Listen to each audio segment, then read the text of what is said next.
Alright my friends, today I'm going to take you on a tour of the Mackinac Island Swim. The start line, the finish line, and everything in between.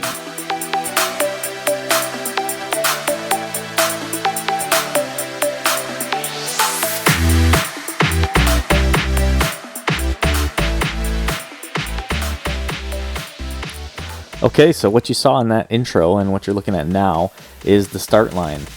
It's at the base of Grand Hotel at the end of that boardwalk there. Swimmers are going to be able to line up in two groups and head either north and do 7 miles or head south and do the full 8.2 mile distance. For swimmers doing the full 8.2 miles, you're going to have a turnaround buoy that's placed somewhere before the breakwater, about 100 yards out from the shoreline. Just as a heads up, if we have strong west winds on the morning of the event, that causeway right there can really accentuate the current and kind of funnel in a faster current right there. So the turnaround buoy may be adjusted accordingly. This area right here is also an excellent spot for spectators. You'll have an excellent view of all the swimmers making that turnaround with both the lighthouses and the Mackinac Bridge in your backdrop. Heading back towards the start line, you're going to get about 1 mile doing that loop. And then this will be the first relay exchange opportunity right back at the start line. Alright, heading on to the next possible relay exchange.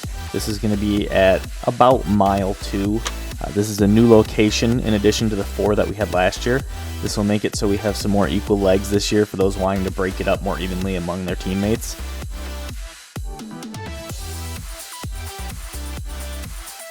Our next spot is going to be British Landing.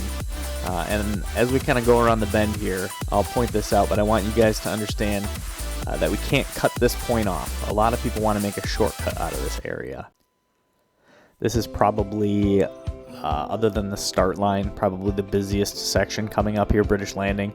So we just want to make sure that we are able to keep all of our personnel within 100 to 200 yards of the shore, as well as all of you swimmers. And trust me, it doesn't look like it here, but when you see it in open water, you're going to go, ooh, I want to just go straight to the point. So please, don't go for the point. Stay close to the shore. So here we are, British Landing. This is going to be our very first aid station. It's also another relay exchange point and has the only restroom on this side of the island.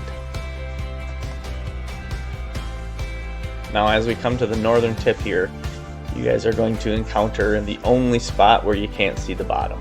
There's a shipping channel here that ends at this dock. Just keep in mind it's only a couple hundred yards, but it is deep, crystal clear, and very blue. And once you get past that point, you'll be rounding the corner, and I can almost guarantee you that your swimming experience is going to change right here. It could be where the water gets more calm. It could also be where it gets more rough. If it's not a windy day at all, you might just notice that the current changes a little bit. Our next notable spot here is going to be the next relay exchange. It's a pebbly beach area about a quarter mile south of the northern tip. So as we kind of venture to this next aid station, I just want to point out that this side of the island, you're probably going to notice that the boaters are further away than they were before. This is because of the shallow water. There's also a lot of large rocks, boulders that are sporadically going to appear on this side. And you might even see some old steel dock pilings. So just kind of keep this in mind as you're swimming around the island.